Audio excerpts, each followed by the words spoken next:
الحمدللہ وکفا والصلاة والسلام علی عباده الذین اصطفى خصوصا علی افضلهم وخاتم النبیین محمد الامین وعلی آلہ وصحبہ اجمعین اما بعد۔ آج ہمیں اولاً تو کل کے درس کا قرض ادا کرنا ہے، یعنی سورۃ الفجر کی آخری 4 آیات جن میں ایک نہایت اہم مضمون وارد ہوا ہے نفسیات انسانی کے اعتبار سے۔ اس کے بعد ہمارا آج کا اصل سبق جو ہے وہ سورۃ البلد پر مشتمل ہے۔ سورۃ الفجر کی ہم نے تلاوت کل کر لی تھی، اب ہم پہلے تلاوت کر رہے ہیں سورہ بلد کی۔ اعوذ باللہ من الشیطان الرجیم، بسم اللہ الرحمن الرحیم۔ لا اقسم بهذا البلد وانت حل بهذا البلد ووالد وما ولد لقد خلقنا الانسان في كبد ايحسب ان لن يقدر عليه احد يقول اهلكت مالا لبدا أَيَحْسَبُ أَن لَّمْ يَرَهُ أَحَدٌ أَلَمْ نَجْعَل لَّهُ عَيْنَيْنِ وَلِسَانًا وَشَفَتَيْنِ وَهَدَيْنَاهُ النَّجْدَيْنِ فَلَاقْتَحَمَ الْعَقَبَةَ وَمَا أَدْرَاكَ مَا الْعَقَبَةُ فَكُّ رَقَبَةٍ أَوْ إِطْعَامٌ فِي يَوْمٍ ذِي مَسْغَبَةٍ یتیما ذا مقربہ او مسکینا ذا متربہ ثم کان من الذین آمنوا وتواصوا بالصبر وتواصوا بالمرحمہ اولئک اصحاب المیمنہ والذین کفروا بآیاتنا هم اصحاب المشأمہ علیہم نار مؤصدہ۔ صدق اللہ العظیم۔ رب اشرح لی صدری ویسر لی امری واحلل عقدۃ من لسانی یفقہوا قولی۔ اللہم ربنا الہمنا رشدنا واعذنا من شرور انفسنا۔ اللہم ارنا الحق حقا وارزقنا اتباعہ وارنا الباطل باطلا وارزقنا اجتنابہ۔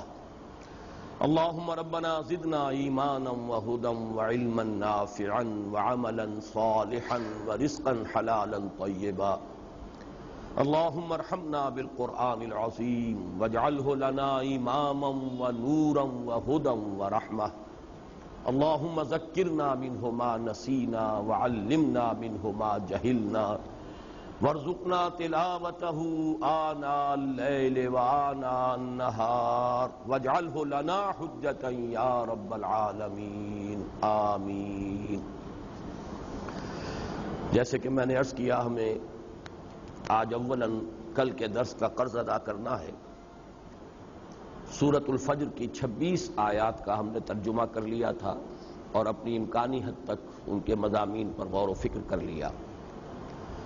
البتہ آخری 4 آیات بقایا ہیں۔ یہ بات میں نے کل کے درس کے اختتام پر بھی عرض کی تھی، ابتدا میں بھی اس کا حوالہ دیا تھا کہ اس سورہ مبارکہ کا جو اصل مضمون ہے وہ اصل میں پہلی 26 آیات میں اس پر انذار کا رنگ غالب ہے۔ اس سورہ مبارکہ میں اہل مکہ اور اس کے گرد و نواح میں جو لوگ آباد تھے ان کے اخلاقی زوال کا جو نقشہ کھینچا گیا ہے۔ کلا بل لا تکرمون الیتیم ولا تحاضون علی طعام المسکین وتأکلون التراث اکلا لما وتحبون المال حبا جما۔ اور ابتدا میں جو قسمیں کھائی گئیں یہ جو مناسک حج سے متعلق ہے، یہ گویا کہ ایک کنٹراسٹ دکھایا گیا کہ تم مدعی کس بات کے ہو، تم دین حنیفی پر ہونے کے دعوے دار ہو، تمہارے کردار کی پستی کا یہ عالم ہے۔ اب تم جس انجام سے دوچار ہوگے وہ دنیا میں تو وہ انجام ہے جو قوم عاد، قوم سمود، آل فرعون کا ہو چکا اور تم اس سے واقف ہو، اور آخرت میں وہ انجام ہے جو کل آخری 2 آیات میں آیا فَيَوْمَئِذٍ لَا يُعَذِّبُ عَذَابَهُ أَحَدٌ وَلَا يُوثِقُ وَثَاقَهُ أَحَدٌ۔ تو یہ ابتدائی بلکہ یوں سمجھیے کہ اکثر و بیشتر حصہ جو ہے اس سورۃ الفجر کا وہ مشتمل ہے اس مضمون پر۔ یہ ایک بڑا نمایاں کنٹراسٹ ہے کہ آخر میں اچانک کچھ ایسے لوگوں کا تذکرہ ہو رہا ہے جن کو نفس مطمئنہ سے تعبیر کیا گیا، اور ان کا جو بلند ترین انجام ہو سکتا ہے انسان کا، حسین ترین انجام، کہ موت کے وقت اللہ تعالیٰ کی طرف سے ان کے لیے تہنیت ہو، مبارکباد ہو، خوش آمدید کے الفاظ ہوں، یا ایتھا النفس المطمئنۃ ارجعی الی ربک راضیۃ مرضیہ فادخلی فی عبادی وادخلی جنتی۔ ویسے تو اس کا اصول جو میں نے اس سے پہلے بھی بہت مرتبہ عرض کیا ہے کہ قرآن مجید میں یہ فوری تقابل کے لیے اکثر جگہ آپ دیکھیں گے جہاں اہل جہنم کا تذکرہ آیا وہاں اہل جنت کا تذکرہ بھی آئے گا، جہاں اہل جنت کا تفصیلاً ذکر آیا وہاں اجمالاً ہی صحیح لیکن کنٹراسٹ کے لیے، فوری تقابل کے لیے، سائملٹینیس کنٹراسٹ کے لیے وہ اہل جہنم کا بھی تذکرہ ہو جائے گا تاکہ فوری تقابل ہو جائے۔ تو ایک تو وہ اصول ہے جس کے تحت کہ یہ 4 آیات وارد ہوں، اور اصل میں ان 4 آیات کا جو معنوی ربط ہے وہ جیسے کہ میں کل ابتدائی تمہیدی اپنی گفتگو میں عرض کر چکا ہوں، وہ سورۃ البلد کے ساتھ ہے۔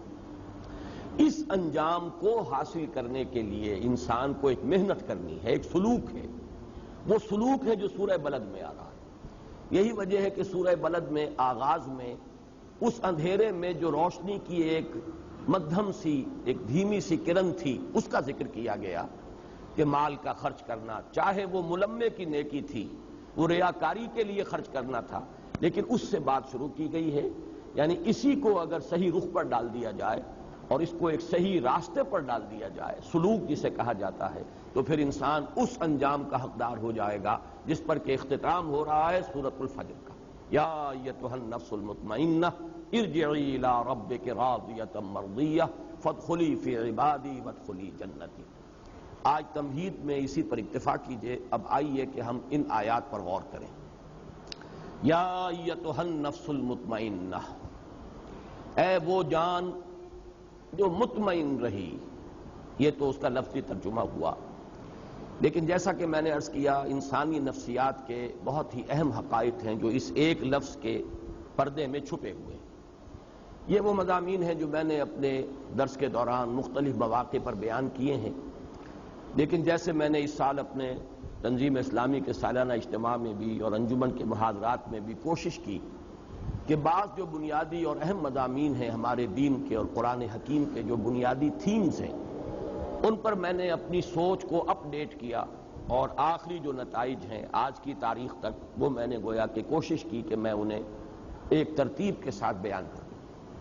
وہی بات میں کرنا چاہتا ہوں اس نفس مطمئنہ کے حوالے سے، نفسیات انسانی کے ضمن میں بعض حقائق جو پہلے وقتاً فوقتاً بیان ہوئے ہیں، آج ذرا انہیں ترتیب کے ساتھ، اگرچہ اختصار ملحوظ رہے گا۔ سب سے پہلے یہ نوٹ کیجئے کہ نفس کا لفظ قرآن مجید میں 3 معنی میں آیا ہے۔ ایک اس کے معنی ہے کوئی شخصیت، مکمل شخصیت، کسی کی ذات پوری کی پوری ذات۔ اب شخصیت انسان کی بھی ہے اور ایک شخصیت، ایک ذات اللہ تعالیٰ کی بھی ہے، لہذا یہ لفظ اگرچہ انسانی شخصیت کے لیے تو قرآن مجید میں بے شمار مرتبہ آیا ہے، لیکن میں صرف یہ نوٹ کرا لینا چاہتا ہوں کہ اللہ کے لیے بھی لفظ نفس آیا ہے، حالانکہ ایک اعتبار سے یہ لفظ جو ہے گھٹیا معنی میں استعمال ہوتا ہے، یعنی نفس امارہ، لیکن یہ ہے کہ اللہ تعالیٰ کی ذات کے لیے بھی یہ لفظ قرآن مجید میں 4 مقامات پر آیا ہے، کیونکہ اس سے مراد ہے ذات باری تعالیٰ، ایک پوری شخصیت، جس کو اقبال نے اپنے لیکچرز میں کہا ہے دی انفائنائٹ ایگو، وہ جو ایک خودی ہے، انائے کبیر وہ ایک ذات ہے، وہ ایک شخصیت ہے، وہ صرف کوئی وجود مطلق نہیں ہے، وہ صرف کوئی روح کائنات نہیں ہے، وہ صرف کوئی بے جان مادہ نہیں ہے، بلکہ ایک شخصیت ہے، ایک ذات ہے، مکمل شخصیت، مکمل ذات، انائے کبیر، وہ جو انفائنائٹ ایگو ہے۔ چنانچہ یہ نوٹ کر لیجئے سورہ آل عمران کی آیات نمبر 28 اور نمبر 30 میں 2 مرتبہ یہ الفاظ آئے وَيُحَذِّرُكُمُ اللَّهُ نَفْسَهُ، اللہ ڈراتا ہے تمہیں اپنی ذات سے، یعنی اللہ کی ذات سے، اللہ تعالیٰ تمہیں ڈرا رہا ہے کہ اس سے ڈرو، مجھ سے ڈرو۔ یہاں پر اللہ کی ذات کے لیے 2 مرتبہ نفس کا لفظ آیا وَيُحَذِّرُكُمُ اللَّهُ نَفْسَهُ۔ اسی طریقے سے سورہ انعام میں بھی 2 جگہ پر، آیت نمبر 12 ہے اور آیت نمبر 54، آیت نمبر 12 میں فرمایا کتب علی نفسہ الرحمہ، اللہ تعالیٰ نے اپنی ذات پر واجب کر لی ہے رحمت. رحمت کو اس نے اپنی ذات پر، اپنے آپ پر واجب کر لیا. یہ میں اس لیے مثال دے رہا ہوں کہ اپنا آپ، اپنی ذات، اس کے لیے انسانوں کے لیے تو بے شمار مرتبہ لفظ نفس آیا ہے قرآن مجید میں، لیکن ذات باری تعالیٰ کے لیے بھی لفظ نفس کا اطلاق 4 جگہ ہے. سورہ انعام کی آیت نمبر 54 میں فرمایا کتب ربکم علی نفسہ الرحمہ، تمہارے رب نے اپنی ذات پر، اپنے آپ پر رحمت واجب کر لی، لکھ لی. تو یہ 4 مقامات ہیں قرآن مجید کے جن میں ذات باری تعالیٰ پر بھی لفظ نفس کا اطلاق ہے. اور ایک اس وقت ذہن میں آیا ہے کہ یہ نوٹ کرا دوں کہ یہ اصول میں نے بارہا عرض کیا ہے کہ اہم مضامین قرآن مجید میں 2 دفعہ ضرور آتے ہیں. اب دیکھیے یحذرکم اللہ نفسہ 2 جگہ آ گیا، ایک ہی صورت میں سورہ آل عمران میں. کتب علی نفسہ الرحمہ یا کتب ربکم علی نفسہ الرحمہ، یہ بھی 2 مرتبہ آ گیا سورہ انعام میں. تو ایک مفہوم تو لفظ نفس کا ہے کسی کی شخصیت، کسی کی ذات، پوری کی پوری شخصیت پر لفظ نفس کا اطلاق. دوسرے معنی میں انسان کی شخصیت کے حیوانی پہلو پر اس لفظ کا اطلاق ہوتا ہے. اب اس کے پیچھے وہ پورا فلسفہ جو میں بارہا بیان کر چکا ہوں کہ قرآن مجید سے جو رہنمائی ملتی ہے وہ یہ ہے کہ انسانی شخصیت کمپوزٹ ہے، مرکب وجود ہے انسان کا. ایک اس کا حیوانی وجود ہے، وہ خاکی الاصل ہے، زمین سے، مٹی سے، کرسٹ آف دی ارتھ سے جو ہے یہ وجود میں آیا ہے، کلے سے. اور ایک اس کا روحانی وجود ہے، وہ عالم امر سے متعلق ہے، اس کا ایک خصوصی ربط اور تعلق ہے ذات باری تعالیٰ کے ساتھ. وَنَفَخْتُ فِيهِ مِن رُوحِي، یہ دونوں بڑے متضاد ہیں اپنے تقاضوں کے اعتبار سے بھی اور اپنے اوریجن کے اعتبار سے بھی. ایک کا منبع زمین ہے، ایک کا جو بھی جہاں سے اس کا تعلق ہے وہ عالم علوی ہے، وہ بلند عالم ہے. اس میں یوں سمجھ لیجئے کہ انسانی شخصیت کا جو حیوانی پہلو ہے اس کے لیے لفظ نفس آتا ہے. یہی وجہ ہے کہ اس حیوانی پہلو کا اگر خلاصہ اور لب لباب آپ کہیں گے تو وہ ہے جان، حیات، جو حیوانات میں بھی ہے. کتے میں بھی جان ہے، بلی میں بھی جان ہے، گھوڑے میں بھی جان ہے، گدھے میں بھی جان ہے، گھاس کے تنکے میں بھی جان ہے. یہ تمام جو ہے، چاہے وہ نباتاتی حیات ہو اور چاہے وہ حیواناتی حیات ہو، زمینی حیات جو ہے، اس میں زندگی جو ہے قدر مشترک ہے. انسان کا بھی جو حیوانی وجود ہے وہ صرف جسم نہیں، جسم جمع حیات، یہ زندگی جو ہے یہ ہے در حقیقت جو حیوان انسان ہے. تو اس کا چونکہ لب لباب جو ہے اس حیوانی وجود کا وہ ہے جان، لائف، حیات. اس لیے سورہ انعام ہی کی آیت نمبر 93 میں فرمایا گیا کہ فرشتے جب روح قبض کرنے کے لیے، جان نکالنے کے لیے آتے ہیں. اب یہ روح قبض کرنے کا لفظ بھی میری زبان پر آ گیا غلط العام کے اعتبار سے، حالانکہ اس وقت جان قبض کی جاتی ہے، جان نکالی جاتی ہے، روح کا معاملہ نہیں ہے، وہ ایک علیحدہ بحث ہے. اس کے لیے جو الفاظ آئے اخرجوا انفسکم الیوم تجزون عذاب الہون، نکالو اپنی جانیں، آج تمہیں عذاب دیا جائے گا جو رسوائی والا عذاب ہے، رسوا کن عذاب ہے. تو جان جب نکلتی ہے اس حیوانی وجود میں سے تو وجود تو یہی رہ گیا، جسم تو رہ گیا یہ، لیکن جسم تو در حقیقت مٹی کا ایک ڈھیر ہے، مٹی سے آیا ہے. اس کا جو اصل حاصل ہے خلاصہ، جیسے کہ کتے میں اس کی جان جو ہے وہ اصل شے ہے، ورنہ اس کے بعد جو ہے گل سڑ جائے گا اور اس کا کوئی حقیقی وجود نہیں ہے. اسی طرح حیوانی وجود جو انسان کا ہے اس کا بھی اصل لب لباب جان ہے، حیات ہے، لائف ہے. باقی ورنہ یہ جسم جو ہے یہ تو تحلیل ہو کر اور منتشر ہو کر مٹی میں مل جائے گا. تو جان کے لیے بھی اس قرآن مجید میں لفظ اخرجوا انفسکم، نکالو اپنی جانیں. اور یہی دوسرا پہلو ہے کہ جس کے لیے سورہ یوسف کی آیت نمبر 53 میں اور جو 13ویں پارے کی پہلی آیت ہے اس میں لفظ آیا ہے ان النفس لامارۃ بالسوء. چونکہ یہ حیوانی وجود ہے انسان کا، تو جو حیوانی جبلتیں ہیں، جو اینیمل انسٹنکٹس ہیں، جو محرکات عمل ہے حیوانی، وہ سب کے سب اس کے ساتھ متعلق ہیں. یہ ہمارے حقیقی وجود کا ایک رخ ہے، ایک پہلو ہے. یہ آدھا وجود ہے انسان کا جو حیوانی وجود ہے. اس اعتبار سے اس کے لیے نفس کا لفظ آیا، لیکن نفس کے ساتھ صفت آئی ان النفس لامارۃ بالسوء، جس کے لیے کہ ہمارے ہاں عام طور پر، خاص طور پر صوفیانہ لٹریچر میں نفس امارہ کا لفظ استعمال ہوتا ہے، حالانکہ قرآن مجید میں یہ ترکیب اس طور سے نہیں آئی. النفس الامارہ، یہ لفظ نہیں آیا، ان النفس لامارۃ بالسوء، یعنی یہ جو حیوانی نفس ہے انسان کا، یہ تو لازماً برائی کا حکم دے گا۔ کیوں دے گا؟ اس لیے کہ یہ اینیمل انسٹنکٹس جو ہیں یہ بلائنڈ ہیں۔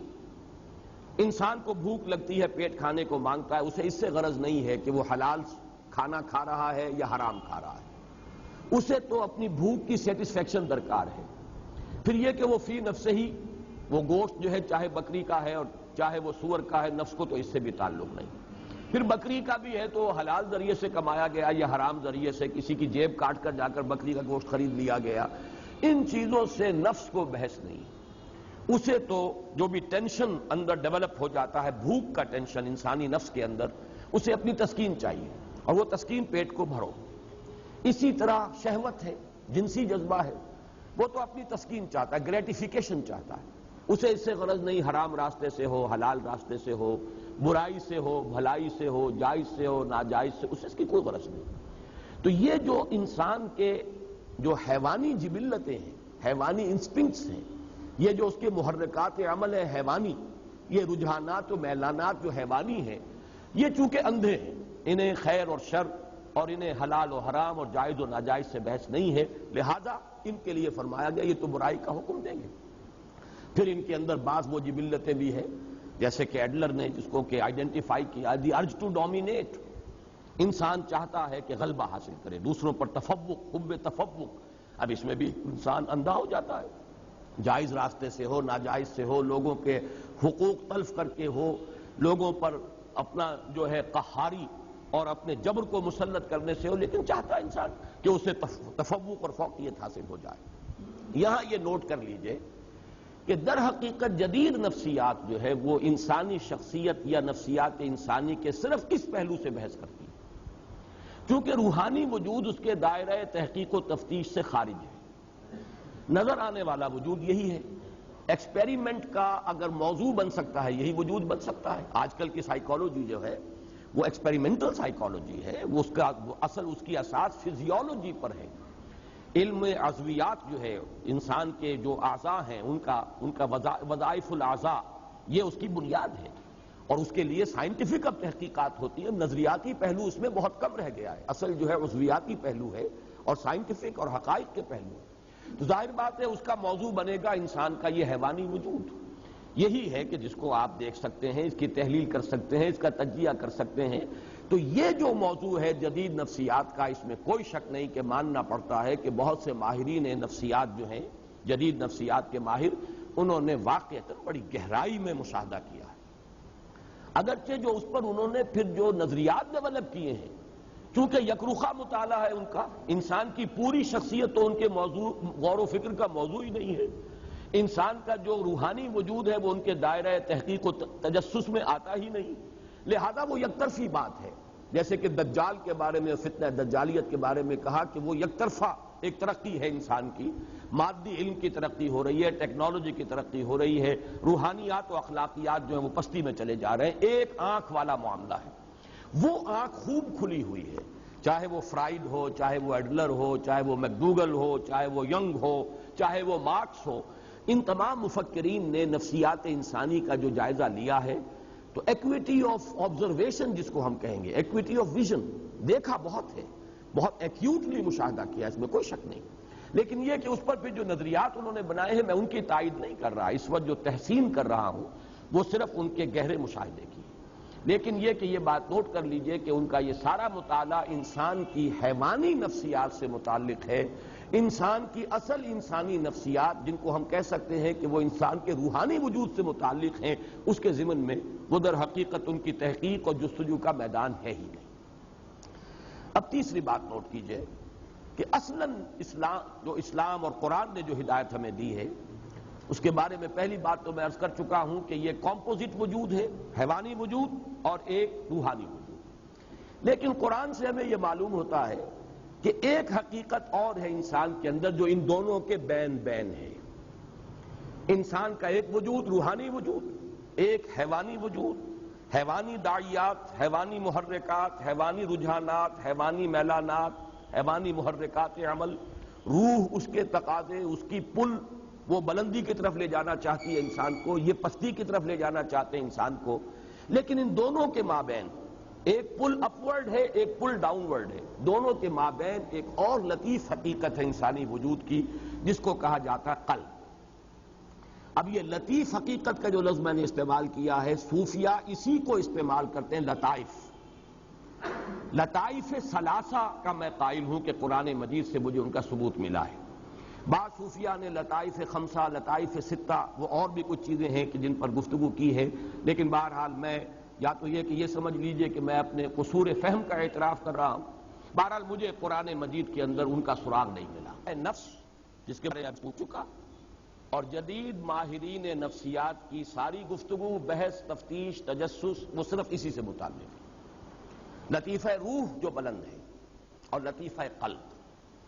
اب میں آپ کو پہلے یہ عرض کر دوں کہ ان کا ایک بڑا ہی ایک ربط قائم ہوتا ہے، جو فرائیڈ نے جو 3 لیولز معین کیے ہیں انسانی شخصیت کے، اور یہ میں نے جیسا کہ ابھی عرض کیا کہ میں اس کے مشاہدے کی گہرائی کا اور ایکویٹی آف آبزرویشن کا بہت قائل ہوں، اگرچہ جو نظریات اوپر اس نے بنائے ہیں وہ بڑے گمراہ کن ہیں، لیکن بنیادی آبزرویشن صحیح ہے۔ انسانی نفس میں اس کے محرکات کے اعتبار سے 3 لیولز آئیڈینٹیفائی کیے فرائیڈ نے۔ لوئسٹ ہے اڈ اور لیبیڈو۔ اڈ یا لیبیڈو یہ کیا ہے؟ یہ حیوانی جبلتیں، حیوانی تقاضے، انسان کا جو حیوانی وجود ہے اس کا جو میلان ہے، اس کا جو رجحان ہے، یہ کیا ہے؟ اڈ اور لیبیڈو، جس کا تعلق ہے بطن سے، فرج سے، حیوانی تقاضوں سے۔ اس سے بلند تر سطح پر وہ کہتا ہے ایگو، خودی، کوئی اور شے ہے جو کنٹرول کرتی ہے لیبیڈو کو، اڈ کو، لیبیڈو کو کنٹرول کرنے والا کوئی ہے انسان کے اندر، جس کو وہ ایگو سے تعبیر کرتا ہے۔ اور اس سے اوپر ایک اور شے کو آپ نے مشاہدہ کیا اور اس کو وہ تعبیر کرتا ہے سپر ایگو۔ اس ایگو سے اوپر بھی ایک ایگو ہے، ایک اور بلند تر خودی ہے، ایک خودی عام ہے اور ایک خودی اس سے بھی بلند ہے، سپر ایگو۔ اس سپر ایگو کی جو توجیہ اس نے کی ہے وہ گمراہ کن ہے، لیکن میں جو اس وقت اس کی صرف تعریف کر رہا ہوں وہ اس اعتبار سے کہ 3 لیولز کو جو اس نے آبزرو کیا اور آئیڈینٹیفائی کیا، یہ بھی اس کے مشاہدے کی گہرائی جو ہے اور اس کے اوپر دلالت کرتا۔ ان لطائف ثلاثہ جو کورسپونڈنگلی قرآن مجید میں آئے ہیں، وہ نفس امارہ یا حیوانی نفس، یہ ہے اڈ یا لیبیڈو۔ ایگو یہ قلب ہے، لطیفہ قلب، اور سپر ایگو یہ در حقیقت لطیفہ روح ہے۔ یہ 3 لطائف ہیں انسان کے اندر۔ اب نوٹ کیجئے اس کو، روح کا مسکن ہے قلب، روح مکین ہے قلب کی، اور باقی پورا وجود حیوانی جو ہے وہ گویا کہ وہ انسان کے اڈ یا لیبیڈو سے عبارت ہے، وہ نفس امارہ ہے۔ اب قرآن مجید جو ہمارے سامنے حقائق بیان کرتا ہے، ان کو اگر اس ترتیب سے میں بیان کروں تو یوں ہے کہ قلب منبع ارادہ ہے۔ ہمارے وجود میں ارادہ جو ہے اس کا منبع اور سرچشمہ دل ہے، قلب۔ وہ جو غالب نے کہا جانتا ہوں ثواب طاعت و زہد پر طبیعت ادھر نہیں آتی، دل نہیں مانتا، دل نہیں راغب ہو رہا، دل مان جائے تو بس پھر تو ہر معاملہ درست ہو جائے گا۔ یہ دل جسے ہم کہتے ہیں یہ قلب منبع ارادہ ہے۔ البتہ اس قلب کے اوپر، اور دیکھیے لفظ قلب کیا ہے، قلب کا مادہ ہے جس کے معنی ہے بدلنا۔ جیسے اس دل کو میں نے بارہا عرض کیا ہے، یہ ہمارے جسم کا ایسا عضو ہے، یہ قلب، اسے کبھی آرام نہیں ہے، باقی تمام اعضاء کو آرام ملتا ہے، ہمارے تمام خلیات جو ہیں انہیں آرام ملتا ہے، دماغ بھی آرام کرتا ہے، کم سے کم 2-3 گھنٹے سوتا ہے، نہ خواب دیکھتا ہے نہ کچھ اور سوچتا ہے، لیکن یہ کہ اس کے بعد اس کا آرام پورا ہو جاتا تو خواب دیکھنا شروع کر دیتا۔ آپ سو رہے ہیں لیکن خواب دیکھ رہا ہے، وہ دماغ چل پڑا، اس کی مشین، لیکن کچھ عرصہ اسے آرام کا درکار ہے، سوائے اس قلب کے کہ اس کے آرام کا مطلب موت ہے، فزیکل ڈیتھ، لہذا یہ ہر وقت کبھی سکڑ رہا ہے اور کبھی وہ پھیل رہا ہے، اس کے لیے ہر وقت تبدیلی کی کیفیت ہے، تو اس سے بھی ایک اس کے لفظ کا مناسبت قائم ہوتی ہے اس کی حقیقت کے ساتھ۔ اس قلب کے اوپر 2 اثرات پڑتے ہیں، ایک طرف روح کے اثرات پڑ رہے ہیں اور دوسری طرف نفس امارہ کی پل ہے اس پر، اور اس کو صحیح تر تعبیر کریں گے ہم ایمانی حقائق کی روشنی میں کہ یہ قلب جو ہے اس کے اندر روح انسانی ہے جو روح ربانی ہے حقیقت کے اعتبار سے، نفخت فیہ من روحی. یا تو یہ قلب جو ہے شفاف آئینے کے مانند ہوتا ہے جس میں سے اس روح کے انوار چھن چھن کر پورے وجود کو نورانی بنا دیتے ہیں. نفس امارہ کی گرفت نہیں ہے قلب پر، بلکہ جو انوار روح ہیں، روح کے انوار وہ قلب کے آئینے میں سے، شفاف آئینے میں سے چھن چھن کر باہر آ رہے ہیں اور پورے وجود کو منور کر دیا ہے. یا یہ ہے کہ اڈ یا لیبیڈو، نفس امارہ کا اتنا تسلط ہو گیا ہے قلب پر، اس کی شہوت، اس کی خواہشات، اس کی دنیاوی جو تمنائیں اور آرزویں ہیں، طول عمل ہے، اس سب نے اس قلب کو سیاہ کر دیا. یا جیسے حدیث میں آتا ہے قلب کو بند کر دیا. حضور نے باقاعدہ مٹھی بند کی. انسان جب گناہ کرتا ہے تو ایک داغ پڑ جاتا ہے، پھر گناہ کرتا ہے پھر دوسرا داغ پڑ گیا، توبہ کرتا ہے تو دھل جاتا ہے داغ، توبہ نہیں کرتا تو داغ پر داغ، یہاں تک کہ اسے ہم یہ بھی کہہ سکتے ہیں کہ وہ سیاہ ہو جاتا ہے. اگر سیاہ ہو گیا ہے تو اب روح جو ہے اندر دفن ہو گئی، اس کا نور اب نکل کر وجود انسانی میں سرایت نہیں کر سکتا. اب یہ ظلمت ہی ظلمت ہے، تاریکی ہی تاریکی ہے. وجود حیوانی جو ہے اس کے اندر اب کوئی نورانیت باقی نہیں رہے گا. یہ ہے وہ کیفیت جس کو حضور نے فرمایا پھر دل بند ہو جاتا ہے. اور اسی کو قرآن کہتا ہے ختم اللہ علی قلوبہم وعلی سمعہم. جب کسی تھیلی کو بند کر دیتے ہیں تو اوپر مہر لگا دیتے ہیں، اب کوئی شے اس میں نہ نکلے گی نہ اس کے اندر داخل ہوگی. تو دل میں سے نہیں نکل سکتے انوار روح کے، اور دل میں داخل نہیں ہو سکتی کوئی نصیحت، کوئی موعظت، اس لیے کہ مہر لگ چکی ہے. یہ کیفیت کیا ہے؟ یہ وہ کیفیت ہے کہ قلب انسانی پر فیصلہ کن غلبہ ہو گیا ہے. جو حیوانی میلانات ہیں، ظلمات نفس ہیں، انہوں نے ایسا تسلط کر لیا ہے کہ یا تو یوں کہیے کہ اس پر کوٹنگ آ گئی ہے، سختی آ گئی ہے دل کے اوپر، یا وہ دل کا جو باہر کا حصہ ہے وہ اتنا سیاہ ہو گیا ہے، اتنا بند ہو گیا ہے دل کہ اب اندر جو روح ہے وہ دفن ہو کر رہ گئی. اس کو نوٹ کر لیجئے، لفظ دفن میں خاص طور پر استعمال کر رہا ہوں اس لیے کہ ذرا آگے ہم چلیں گے. قد افلح من زکاہا وقد خاب من دساہا. دسا یا دسو کے معنی ہے کسی شے کو دفن کر دینا. یہ لفظ آگے آ جائے گا، اب تیسری ہی صورت ہے، بلکہ اگلے ہفتے انشاءاللہ ہفتے کو ہم یہ سورۃ الشمس پڑھیں گے. اور یا پھر دوسری شکل ہے جو میں نے عرض کیا کہ اگر آئینہ قلب صاف اور شفاف ہے تو روح کے انوار اس میں سے نکل رہے ہیں اور اس نے پورے وجود حیوانی کو منور کر دیا ہے. یہ ہے دو ایکسٹریم کنڈیشنز. اس دوسری کنڈیشن کی ایکسٹریم صورت جو ہے وہ ہے شخصیت محمدی صلی اللہ علیہ وسلم. یہ نہیں تھا کہ آپ کے ساتھ نفس تھا نہیں، یہ نہیں تھا کہ آپ کے اندر جو ہے جسمانی تقاضے تھے نہیں، یہ نہیں تھا کہ آپ کو بھوک نہیں لگتی تھی یا آپ کے اندر جو ہے وہ جنسی تقاضا نہیں، سب تھے. لیکن یہ کہ اس سب کے اوپر روح محمدی کے انوار ایسے فیصلہ کن طور پر غالب ہو چکے تھے کہ پورا وجود نورانی ہو چکا تھا. اس اعتبار سے حضور کو اگر نور مجسم کہا جائے تو مجھے کوئی اعتراض نہیں اس معنی میں. وہ جس کو آگے بڑھا کر جو فلسفے اس پر ایجاد کر لیے گئے وہ علیحدہ شے ہے، لیکن اس معنی میں کہ روح محمدی صلی اللہ علیہ وسلم اتنی اس کی نورانیت قوی ہے، اور جو نفس ہے وہ حضور نے اس طور سے اس پر قابو پا لیا کہ روح کے انوار سے آپ کا پورا وجود جو ہے وہ منور ہو گیا.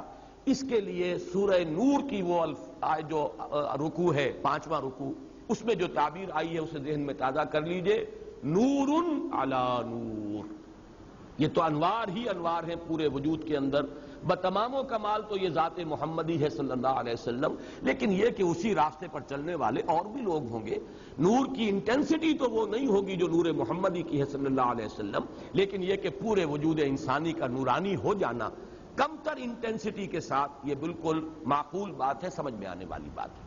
اور دوسری جو ایکسٹریم کیفیت ہے اس کے لیے ظلمات بعضها فوق بعض، تاریکیوں پر تاریکیاں. نور جو ہے روح کا وہ تو دفن ہو چکا، اس کے اوپر تو قلب کے اوپر کرسٹ آ چکا، سختی آ چکی. ثم قست قلوبکم فہی کالحجارۃ او اشد قسوہ. پتھر سے زیادہ سخت ہو چکے، یا آئینہ قلب سیاہ ہو چکا، زنگ آ چکا. کلا بل ران علی قلوبہم ما کانوا یکسبون. یہ سورہ مطففین میں ہم پڑھائے ہیں. یا حضور نے جیسے فرمایا کہ دل بند ہو گیا، اب اس پر مہر کر دی گئی. یہ ہے ظلمات بعضها فوق بعض.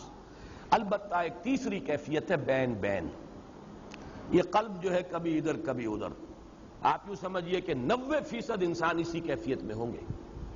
وہ لوگ کہ جن پر اس طریقے سے حیوانیت کا غلبہ ہو چکا ہو کہ کوئی خیر کا وجود ہی نہ رہے، یہ بھی ایکسٹریم لوگ کم ہوتے ہیں۔ کوئی نہ کوئی جھوٹی نیکی، ملمے کی نیکی، دکھاوے کی نیکی، ڈاکوؤں کے ہاں، جیب کتروں کے ہاں، بستہ الف اور بستہ بے کے بدماشوں کے ہاں، رنڈیوں کے ہاں، یعنی آبرو باختہ عورتوں کے ہاں ہوتی ہے کوئی نہ کوئی۔ محرم آیا تو کالے کپڑے پہن کر اور وہ سبیلیں لگائیں گی اور آئیں گی اور تازیوں میں کچھ نہ کچھ ہے، اپنے نفس کو دھوکہ دینے کے لیے کوئی نہ کوئی خیر جو ہے اس کا انسان اہتمام کرتا ہے۔ اسی کا ذکر آ رہا ہے سورہ بلد میں، اہلکت مالا لبدا، میں نے تو بڑا مال لگا دیا، خرچ کر دیا، میں نے تو خیر کے کاموں میں، بھلائی میں، مسکینوں کو کھلانے میں بڑے بڑے لنگر کھولے۔ یہ سب کام ہے کس کے ساتھ؟ بدی کے ساتھ۔ بدی بھی ہے، حرام خوری بھی ہے، سمگلنگ بھی ہو رہی ہے، اور بھی جو بھی سودی کاروبار بھی ہو رہا ہے، لیکن مسجدوں کو چندے بھی دیے جا رہے ہیں، دارالعلوموں کی سرپرستی بھی ہو رہی ہے۔ تو اکثر و بیشتر آپ کو ملے گا گڈمڈ معاملہ کہ کچھ نیکی کی طرف بھی ہے اور کچھ بدی کی طرف بھی ہے۔ یہ ہے جس کو قرآن تعبیر کرتا ہے نفس لوامہ۔ لا اقسم بیوم القیامہ ولا اقسم بالنفس اللوامہ۔ اس لیے کہ یہ روح جو ہے اس کا اثر کیا ہوتا ہے انسان پر؟ یا تو مثبت اثر ہے، نیکی کی طرف کھینچتی ہے، اس لیے کہ اس کا منبع جو ہے وہ خیر کل ہے، ذات باری تعالیٰ سے اس کا تعلق ہے تو خیر کی طرف بلائے گی۔ دوسرے یہ، اور اسی اعتبار سے مغرب کے فلسفے میں ڈیوائن سپارک کا جو لفظ آتا ہے ادب میں، انسان کے اندر ایک روح ملکوتی ہے، ایک شعلہ ملکوتی ہے، حیوانات سے ممتاز ہو جاتا ہے انسان اس اعتبار سے کہ انسان کے اندر ایک شعلہ ملکوتی موجود ہے، ڈیوائن سپارک موجود ہے۔ حیوان کوئی ایسا نہیں ہوگا، کوئی کتا اپنی ہڈی پر دوسرے کتے کو بس پڑتے نہیں آنے دے گا، لیکن انسان ہو سکتا ہے کہ ایک روٹی اس کے پاس ہو اور کوئی اور بھوکا آئے تو وہ آدھی اس کو دے دے یا چوتھائی دے دے، کچھ نہ کچھ دے دے۔ معلوم ہوا کہ انسان حیوان سے ممیز ہے، انسان کے اندر کوئی اور شے ہے، حیوانی جبلتوں اور حیوانی تقاضوں سے بلندتر کوئی حقیقت انسان کی ہے، جس کو کہ مغرب کے ادیبوں نے بھی مانا اور اسے کہا ہے کہ وہ ڈیوائن سپارک ہے۔ بہرحال نفس، یہ جو روح ہے انسان کے اندر، اس کا مثبت تقاضا کیا ہے؟ خیر کی طرف دعوت، اور منفی اس کا مظہر کیا ہے؟ جب انسان کسی برے کام کا ارتکاب کرتا ہے تو ملامت، اسی کو آپ کہتے ہیں کانشنس، اسی کو آپ کہتے ہیں ضمیر، اسی کو قرآن نے کہا ہے نفس لوامہ، لا اقسم بیوم القیامہ ولا اقسم بالنفس اللوامہ، یہ نفس لوامہ ہے۔ تو گویا کہ یہ جو ہماری صوفیانہ اصطلاحات ہیں، نفس امارہ، نفس امارہ سے مراد ہمارا حیوانی وجود جو بلائنڈ ہے، اسے خیر شر سے، حلال حرام سے، جائز ناجائز سے کوئی بحث نہیں۔ اگر یہ غالب آ گیا تو ظلمات بعضها فوق بعض، کوئی ملمے کی نیکی بھی نظر نہیں آئے گی، جھوٹ موٹ کی بھی کوئی روشنی نظر نہیں آئے گی۔ اور دوسرا کیا ہے؟ اگر انسان کچھ خیر کی طرف بھی چلتا ہے اپنی روح کے تقاضے کے تحت، اور اگر کوئی برا کام کرتا ہے، نفس کا غلبہ ہو گیا، شہوات کا غلبہ ہو گیا، خواہشات کا غلبہ ہو گیا، بری حرکت سرزد ہو گئی، تو پھر اندر سے وہ روح جو ہے ملامت کرتی ہے، وہ ضمیر جو ہے، مائی کانشنس از بائٹنگ می، میرا ضمیر مجھے ملامت کر رہا، یہ نفس لوامہ ہے۔ اس کو تعبیر کرتے ہیں یہ نفس کی اس سے ایک بہتر اور اعلیٰ تر شکل ہے۔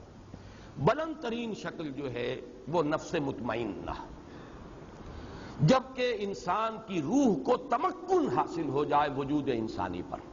نفس ہے لیکن نفس اب انسان کو ڈکٹیٹ نہیں کر سکتا، غلط راستے پر نہیں لے جا سکتا، جس کو حضور نے تعبیر کیا ہے، چونکہ اس کی کامل مثال میں عرض کر چکا ہوں، صرف ذات محمدی ہے صلی اللہ علیہ وسلم، کہ حضور نے جب فرمایا کہ ہر انسان کے ساتھ ایک شیطان ہوتا ہے، اور کسی نے بڑی ہمت کی جو پوچھ لیا کہ حضور کیا آپ کے ساتھ بھی شیطان ہے؟ آپ نے فرمایا ہاں ہے، لیکن میں نے اسے مسلمان کر لیا، یعنی وہ شیطان بھی ہے، وہ نفس بھی ہے، لیکن میں نے اسے مسلمان کر لیا، میرا اس کے اوپر کنٹرول ہے، میں قابو یافتہ ہوں، اور جب قابو یافتہ ہوں تو میری روح جو ہے اس کے انوار میرے پورے وجود کو منور کیے ہوئے ہیں۔ یہ ہے وہ کیفیت جس کو نفس مطمئنہ۔ یہاں اب میں چاہتا ہوں کہ اس کے ساتھ دوسرا لفظ اب ایڈ کریں، مطمئنہ سے مراد کیا ہے؟ یا ایتھا النفس المطمئنہ۔ ابھی تک میں نے عرض کیا ہے کہ نفس کا لفظ مکمل شخصیت کی توجیہ کے لیے بھی آتا ہے، تعبیر کے لیے۔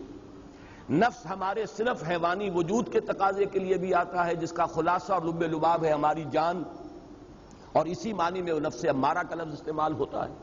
پھر نفس بحیثیت کل جب آئے گا تو نفس مطمئنہ، یہ پوری انسانی شخصیت کی وہ کیفیت کہ جس میں انسان کا لطیفہ روح جو ہے اس درجے غالب آ چکا ہے پورے وجود پر کہ وہ لطیفہ نفس جو ہے وہ ہوتے ہوئے بھی غیر مؤثر ہو گیا اور تمکن حاصل ہو گیا اس کے پورے وجود پر، حکمرانی اور تسلط جو ہے وہ ہو گیا ہے اس کے روحانی وجود کا۔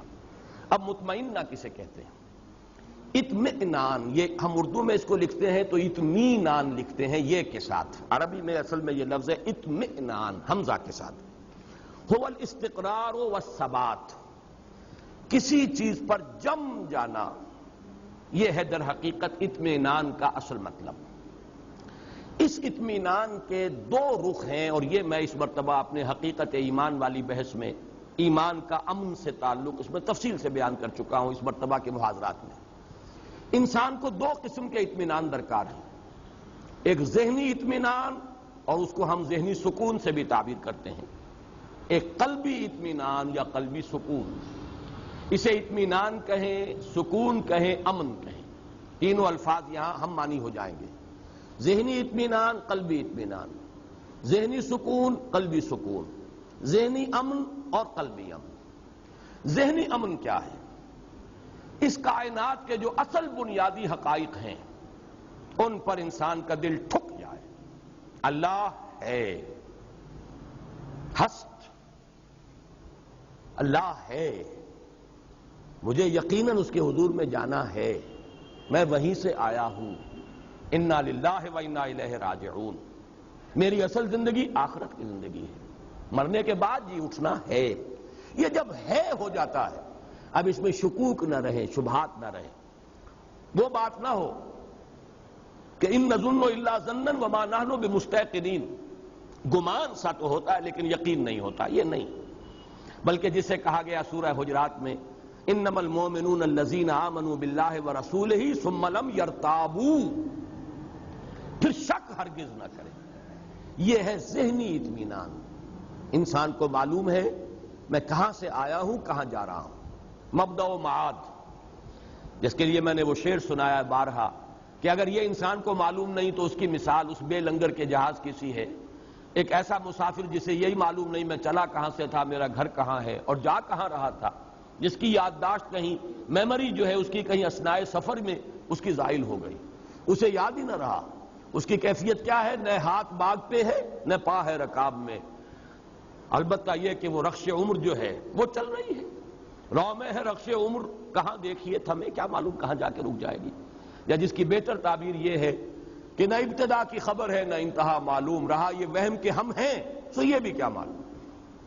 یہ اسکیپٹسزم ہے، ایگنوسٹسزم ہے، لا ادریت ہے، ارتیابیت ہے، اس شکوک ہے، شبہات ہیں، کسی شے پر یقین نہیں، یہ ذہنی خلجان ہے انسان کا۔ اور قلبی اطمینان کیا ہے؟ قرآن مجید کی اصطلاح میں اس کا نام ہے زوال خوف و حزن، نہ خوف رہے نہ حزن رہے، کچھ نہیں ہوگا جب تک کہ اللہ کا اذن نہ ہو، وہ میرا مولا ہے، ہوا مولانا، تو کس بات کا خوف؟ جو ہوگا خیر ہوگا، اس لیے کہ بیدک الخیر، اللہ کے ہاتھ میں خیر ہی خیر ہے، تو ڈر کس کا؟ اور جو کچھ ہوا اس کے کیے سے ہوا، اس کے فیصلے سے ہوا، اس میں یقیناً خیر ہے، راضی برضائے رب، اللہ کی رضا پر انسان راضی ہے۔ زوال خوف و حزن یہ ہے قلب کا اطمینان۔ تو نفس مطمئنہ اصل میں اسے کہا جائے گا، یہ در حقیقت معرفت اور ایمان ہی کی انٹینسٹی کا نام ہے۔ اسی کے لیے دوسری اصطلاح احسان ہے، احسان اس کا عملی پہلو ہے، اور اس کی داخلی کیفیت جو ہے وہ اطمینان والی، ذہن بھی مطمئن اور دل ٹھکا ہوا، دل بھی قائم، اس کے اندر خوف اور حزن کے کیفیتیں جو ہیں وہ سوائے جیسے کہ میں نے کل عرض کیا تھا ایک طبعی سا اثر، اگر کسی چیز نے کاٹا ہے ایک دم ہاتھ جو ہے آپ کا ہل گیا، درد محسوس ہوا، ٹھیک ہے، یہ طبعی اثر ہے اس کا، لیکن نفسیاتی اثر نہیں کہ اس کی وجہ سے کوئی غم لاحق ہو جائے، کوئی انسان کے اوپر جو ہے مایوسی کی کیفیت طاری ہو جائے، کوئی زبان سے اللہ کے لیے شکوہ اور شکایت کے الفاظ نکل جائیں، نالا و شیون، یہ نہیں، بلکہ یہ کہ اس کے اوپر ضبط ہے مکمل۔ یہ ہے در حقیقت زوال خوف و حزن، الا ان اولیاء اللہ لا خوف علیہم ولا هم یحزنون۔ تو اب یوں سمجھیے کہ لفظ احسان، لفظ مرتبہ ولایت، الا ان اولیاء اللہ لا خوف علیہم ولا هم یحزنون، یہ دونوں مساوی ہیں نفس مطمئنہ کی۔ جو کیفیت اس لفظ احسان میں ہے، جو کیفیت مرتبہ ولایت کی ہے، وہی نفس مطمئنہ ہے۔ البتہ اب آخری بات جو اس کے لیے میں عرض کرنا چاہتا ہوں وہ یہ ہے اس صورت میں خاص تعلق کیا ہے اس نفس مطمئنہ کا؟ یا ایتھا النفس المطمئنہ، اس کا تعلق اس صورت کے ساتھ کیا ہے وہ نوٹ کر لیجئے۔ اب میں نے عرض کیا تھا اس سورہ مبارکہ یعنی سورۃ الفجر کی بنیادی مرکزی اہم ترین آیات کیا ہیں؟ فَأَمَّا الْإِنسَانُ إِذَا مَا ابْتَلَاهُ رَبُّهُ فَأَكْرَمَهُ وَنَعَّمَهُ فَيَقُولُ رَبِّي أَكْرَمَنِ وَأَمَّا إِذَا مَا ابْتَلَاهُ فَقَدَرَ عَلَيْهِ رِزْقَهُ فَيَقُولُ رَبِّي أَهَانَنِ۔ اور میں نے کل لفظ ایک استعمال کیا تھا کہ پینڈولم ہے، جیسے اب تو وہ گھنٹے رہے نہیں، وہ جو کوئی بڑا گھنٹا جو ہے دیواروں پر ہوتا تھا اور اس کا پینڈولم کبھی دائیں بائیں مسلسل چل رہا ہے۔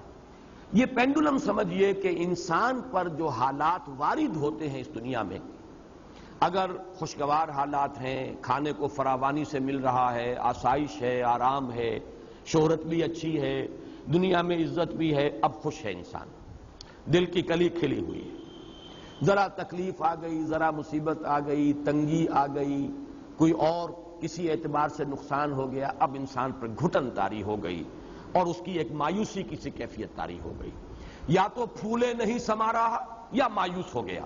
یہ ہے پینڈولم۔ جتنا جتنا اس پینڈولم کا سوئنگ زیادہ ہوگا اتنا ہی انسان معرفت سے محروم اور حقیقت سے محجوب ہے۔ یہ انورسلی پروپورشنل ہوگا معاملہ، جتنی معرفت میں بلندی ہوگی، ترقی ہوگی، پینڈولم کا سوئنگ کم ہو جائے گا، یہاں تک کہ معرفت کا ایک مقام وہ آئے گا چٹان کے مانند انسان کھڑا ہوگا، کوئی کیفیت اس پر اثر انداز نہیں ہو رہی، جیسے چٹان ہے، کوئی بہت منہ زوردار دریا ہے اور اس کی موجیں آ کر تھپیڑے لگا رہی ہیں، اس چٹان کو کوئی نقصان نہیں، اس پر کوئی اثر نہیں۔ یا کوئی بڑا سا پتھر بھی آ گیا لڑکتا ہوا پانی کے اندر، دریائے کنہار میں تو نظر ہی آ جائے گا آپ کو، لیکن اس چٹان سے کیا کرے گا؟ سر پھوڑے گا اور خود چل دے گا، خود ٹوٹ جائے گا، چٹان کو کچھ نہیں کہہ سکتا۔ وہ چٹان کے مانند بدلتے ہوئے حالات میں انسان اگر قائم ہے، یہ ہے نفس مطمئنہ۔ خوشی آ گئی تو ٹھیک ہے، اللہ کا فضل ہے، اللہ کا شکر ہے، لیکن یہ کہ اس کے اوپر اترانا، فرح فخور، نہیں، یہ کیفیت نہیں ہو سکتی۔ اسی طرح تکلیف آ گئی، اللہ کی طرف سے ہے، آزمائش ہے، اس میں بھی میرا کوئی خیر مضمر ہے۔ اگر کوئی عزیز فوت ہو گیا، اللہ کی شے تھی، اللہ نے لے لی، جیسے کہ میں نے کئی مرتبہ آپ کو سنایا، میرے والد مرحوم نے اپنا مشاہدہ بیان کیا، حالانکہ وہ کوئی زیادہ مذہبی شخصیت نہیں تھے، خاص طور پر یہ تصوف کے کوچے میں ان کا کوئی بھی ان کا گزر نہیں تھا، لیکن ایک بزرگ تھے ہمارے حصار میں، جو میرا قصبہ ہے، ذاتی میری پیدائش کا مقام بھی ہے، اور وہیں تقریباً یوں سمجھیے کہ زندگی کے 15 برس گزرے ہیں۔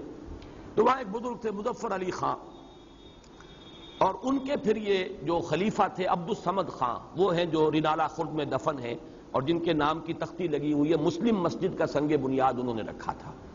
ان کے جو بزرگ تھے، ان کے جو مرشد تھے مظفر علی خان، ان کا مشاہدہ والد صاحب نے خود بتایا ہے۔ 1919 میں غالباً کوئی پلیگ آئی تھی یا کوئی بہت بڑا انفلوئنزا آیا تھا، بڑی ایک وبائی کیفیت تھی۔ 2 جوان بیٹے ان کے، اور یہ کیمبل پور کی طرف کے پٹھان تھے، یعنی سرخ و سفید رنگت کے بڑے خوبصورت 2 بچے، ایک دن ایک گیا، اگلے دن دوسرا گیا۔ والد صاحب کہتے ہیں کہ میں ان کے پاس گیا ہوں، خیال تھا یہ کہ کچھ دیکھیں گے، لوگ تعزیت کر رہے ہوں گے، لیکن ان کا چہرہ جیسے ہمیشہ دمکتا ہوا ہوتا تھا ویسے ہی دمکتا ہوا اس دن بھی تھا۔ کوئی تعزیت کرتا تھا تو کہتے بھائی ٹھیک ہے، کوئی بات نہیں، اللہ کی چیز تھی، اللہ نے لے لی، وہ کہیں ختم تو نہیں ہو گئے، اللہ کے ہاں چلے گئے ہیں۔ یعنی یہ کہ موت زندگی کا وقفہ ہے، یعنی آگے بڑھیں گے دم لے کر، جہاں میں اہل ایمان صورت خورشید جیتے ہیں، ادھر ڈوبے ادھر نکلے، ادھر ڈوبے ادھر نکلے، فرق کیا ہے؟ آپ کا بچہ امریکہ چلا گیا ہے، آپ کو کوئی رنج اور افسوس تو نہیں ہوتا۔ اسی طریقے سے اگر بچہ فوت ہو جائے تو وہ کہیں ختم تو نہیں ہو گیا، وہ چلا گیا ہے، دوسرے عالم میں منتقل ہو گیا۔ صرف یہ کہ امریکہ اسی عالم کی ایک جگہ ہے اور وہ عالم دوسرا ہے، وہ انسین ہے، وہ ہمارے لیے اس وقت غیب کے پردے میں جو ہے وہ مستور ہے۔ یہ کیفیت ہے اصل میں نفس مطمئنہ۔ میں اس کے لیے آج 4 آیتیں آپ کو سنانا چاہتا ہوں، یہ پینڈولم کا سوئنگ جو ہے اس کو ذہن میں رکھیے۔ سورہ بنی اسرائیل کی آیت نمبر 83، وَإِذَا أَنْعَمْنَا عَلَى الْإِنسَانِ أَعْرَضَ وَنَأَىٰ بِجَانِبِهِ، جب ہم اس انسان پر نعمتوں کی بارش کرتے ہیں تو اعراض کرتا ہے، ہمیں بھول جاتا ہے، پہلوت ہی کر جاتا ہے۔ وَإِذَا مَسَّهُ الشَّرُّ كَانَ يَئُوسًا، اور جب کوئی تکلیف آتی ہے بالکل مایوس ہو کر چرمر ہو کر رہ جاتا ہے کہ اب کوئی اس کی زندگی میں نہ کوئی عزم ہے نہ ارادہ ہے، کمر ہمت ٹوٹ گئی. یہ ہے وہ جو میں جس کو کہہ رہا ہوں پینڈولم کا سوئنگ. اسی طرح سورہ شورى میں فرمایا وَإِذَا أَذَقْنَا الْإِنسَانَ مِنَّا رَحْمَةً فَرِحَ بِهَا، جب ہم انسان کو اپنے پاس سے رحمت کا مزہ چکھاتے ہیں تو فرح فخور اتراتا ہے، پھولے نہیں سماتا. وَإِن تُصِبْهُمْ سَيِّئَةٌ فَإِنَّ الْإِنسَانَ كَفُورٌ، اور اگر کوئی برائی ان پر آ جاتی ہے تو پھر انسان ناشکرا، بھول جاتا ہے کہ ہم نے کبھی اس پر احسان بھی کیا تھا، کوئی نعمت بھی اسے دی تھی، بھول گیا اور بالکل ناشکرا ہو گیا. اسی طرح سورہ ہود میں فرمایا وَلَئِنْ أَذَقْنَا الْإِنسَانَ مِنَّا رَحْمَةً ثُمَّ نَزَعْنَاهَا مِنْهُ إِنَّهُ لَيَئُوسٌ كَفُورٌ، اگر ہم انسان کو اپنی طرف سے رحمت کا مزہ چکھاتے ہیں پھر سلب کر لیتے ہیں اس سے، وہ نعمت چھین لی، پھر وہ بالکل مایوس اور ناشکرا ہو کر رہ جاتا ہے. سورہ حامیم السجدہ میں فرمایا لا يسأم الانسان من دعاء الخیر وان مسه الشر فیئوس قنوط، انسان خیر کی طلب میں تو لگا ہی رہتا ہے، مانگتا ہی رہتا ہے اللہ تعالیٰ سے، لیکن اگر کہیں تکلیف آ گئی تو پھر وہ بالکل مایوس، یئوس فعول کے وزن پر بالکل مایوس. اور اسی میں آپ کو معلوم ہے اسی کیفیت میں بہت سے لوگ خودکشی کر جاتے ہیں. یئوس کفور اور یئوس قنوط، بالکل نا امید، اللہ تعالیٰ کی رحمت سے بالکل آس توڑ دینے والا. یہ ہے اصل میں وہ پینڈولم کا سوئنگ. یہ سوئنگ جتنا زیادہ ہے انسان معرفت سے اتنا ہی محروم ہے، محجوب عن الحقائق. جتنی معرفت بڑھتی چلی جائے گی، ایمان کی روشنی سے باطن منور ہوتا چلا جائے گا، اتنا ہی یہ پینڈولم جو ہے اس کی سوئنگ کم ہو جائے گی. یہاں تک کہ ایک مقام وہ بھی ہے کہ چٹان کے مانند انسان کھڑا ہو. اگرچہ ہے تو وہ ایک گانا اور فلمی گانا، لیکن یہ کہ لا محالہ میرے ذہن میں وہ آ جایا کرتا ہے، اس لیے کہ غالباً وہ فلمی گانا نہیں ہے. ویسے یہ کہ پنکج ملک نے بھی گایا تھا اس کو اور مجھے وہ بہت پسند ہے. اب تو اگرچہ سال بیت گئے، کبھی سننے کا موقع نہیں ہوا، لیکن سیگل کی آواز میں بھی سردی گرمی نرمی سختی ایک سانچے میں ڈھال، جگ میں چلے پون کی چال. جیسے ہوا چلتی ہے انسان دنیا میں ایسے رہے، ہوا متاثر نہیں ہوتی. سردی گرمی نرمی سختی، کبھی نرمی آ گئی کبھی سختی آ گئی، کبھی گرمی آ گئی کبھی سردی آ گئی، لیکن متاثر نہ ہو انسان. بازار سے گزرا ہوں خریدار نہیں، ایسے گزر جاؤ. یہی بات ہے جس کو مختلف پیرایوں میں کہا گیا ہے. کافر کی یہ پہچان کے آفاق میں گم ہے اور مومن کی یہ پہچان کے گم اس میں ہے آفاق. ہوا جو ہے وہ اوپر ہی اوپر چل رہی ہے، وہ بدلتے ہوئے حالات سے زیادہ متاثر نہیں ہوتی، لیکن زیادہ صحیح لفظ اس کے لیے چٹان ہے. چٹان کے مانند انسان کا اندرونی شخصیت کھڑی ہوئی ہو، متاثر نہ ہو بدلتے ہوئے حالات سے. یہ ہے یا ایتھا النفس المطمئنہ. اس کے لیے وہ نوید ہے، اس کے لیے خوش آمدید تہنیت. ارجعی الی ربک راضیۃ مرضیہ. یہ الفاظ بارہا آئے ہیں، رضی اللہ عنہم ورضوا عنہ. اللہ ان سے راضی، وہ اس سے راضی. دنیا میں بھی راضی برضائے رب تھے اور آخرت میں بھی اللہ تعالیٰ انہیں راضی کر دے گا. وَلَسَوْفَ يُعْطِيكَ رَبُّكَ فَتَرْضَىٰ وَلَسَوْفَ يَرْضَىٰ. سورۃ اللیل ختم ہوگی اس پر، وَلَسَوْفَ يَرْضَىٰ. اور سورۃ الضحیٰ میں آئے گا وَلَسَوْفَ يُعْطِيكَ رَبُّكَ فَتَرْضَىٰ. بندے سے اللہ راضی اور بندہ اپنے رب سے راضی. اس دنیا میں راضی برضائے رب، بروں کشید ز پیچا کے ہست و بود مرا، چہ اقدہا کے مقام رضا کشود مرا. دنیا میں اللہ کے رضا پر راضی رہو گے، اللہ وہاں تمہیں راضی کر دے گا. یہ یا ایتھا النفس المطمئنہ ارجعی الی ربک راضیۃ مرضیہ فادخلی فی عبادی. اب داخل ہو جا میرے خاص بندوں میں، میرے مقربین بارگاہ میں، ان کے زمرے میں. صدیقین کا جو مقام ہے، جیسے کہ فرمایا گیا جو اللہ اور اس کے رسول کی اطاعت کو اپنے اوپر لازم کر لے، فَأُولَٰئِكَ مَعَ الَّذِينَ أَنْعَمَ اللَّهُ عَلَيْهِم مِّنَ النَّبِيِّينَ وَالصِّدِّيقِينَ وَالشُّهَدَاءِ وَالصَّالِحِينَ وَحَسُنَ أُولَٰئِكَ رَفِيقًا. آؤ اب تم شامل ہو جاؤ میرے ان بندوں میں، میرے جو خاص مقربین بارگاہ ہیں. وَادْخُلِي جَنَّتِي. اور داخل ہو جاؤ میری جنت میں. یہاں لفظ جنتی جو ہے یہ میرے نزدیک اس بلند ترین جنت کی تعبیر کے لیے لفظ آیا ہے، میری جنت. میں نے جیسا کہ کل عرض کیا تھا اور اس کے لیے بھی آج میں حوالہ دینا چاہتا ہوں، اس لیے کہ ذہن میں آیا کہ وہ حوالہ بھی اس وقت نوٹ کرا دوں. جنت کے بارے میں قرآن مجید میں سورہ حدید میں تو فرمایا گیا اس جنت کا پھیلاؤ آسمان اور زمین جتنا ہے. سابقوا الی مغفرۃ من ربکم وجنۃ عرضھا کعرض السماء والارض. مسابقت کرو، دوڑو، ایک دوسرے سے آگے نکلو اپنے رب کی مغفرت کے حصول کے لیے اور اس جنت کے حصول کے لیے کہ جس کا پھیلاؤ، جس کا عرض جو ہے آسمان اور زمین جتنا ہے. یہاں پھر نوٹ کیجئے وہ اصول کے اہم مضامین قرآن مجید میں 2 دفعہ ضرور آتے ہیں. یہی آیت ہے صرف ایک لفظ 2 الفاظ کے فرق کے ساتھ. سارعو، سابقو کے بجائے سارعو، مسارعت بھی یہی ہے، دوڑ میں ایک دوسرے سے آگے نکلنا. سارعو الی مغفرۃ من ربکم وجنۃ عرضھا السماوات والارض. آسمانوں اور زمین جتنا پھیلاؤ ہے جنت کا. فرق کیا ہے؟ وہاں ایک آسمان کی بات کی ہے، یہاں آسمانوں کی بات کی. تمام آسمانوں تک پھیلاؤ ہے جنت کا. اس سے میرے اس مضمون کی تائید ہوتی ہے جو میں نے کل عرض کیا تھا کہ وہ جنت زمین سے اور اس مقام تک سدرۃ المنتہا تک اس کے مراتب ہیں.